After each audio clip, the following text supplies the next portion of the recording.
Top quality और consistent performance के लिए सिर्फ सिल्वर पंप नाम याद रखना।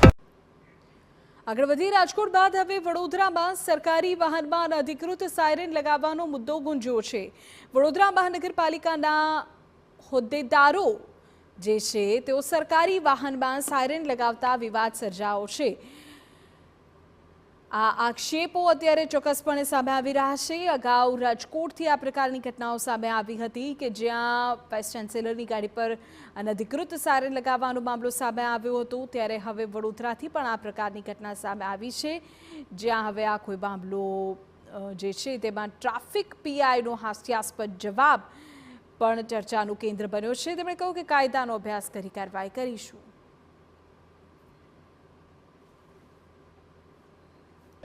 આ સાયરનો બિલકુલ અનધિકૃત છે, એ લોકો યોગ્યતા ધરાવતા નથી, માત્ર શહેરમાં પોતાનો વટ પાડવા માટે એનો દુરુપયોગ કરે છે।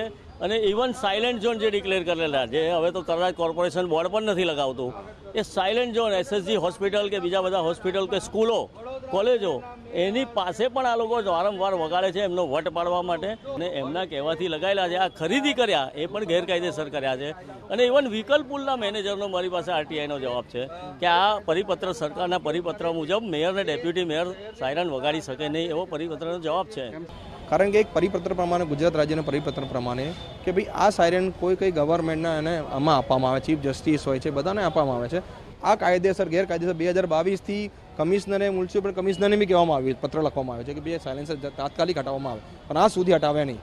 આજે 3 થી 3 વર્ષ થવામાં આવ્યા પછી અમે 100 નંબર આજે ફરિયાદ કરી, કારણ કે અમે લેખિતમાં આપીને થાકી ગયા છે।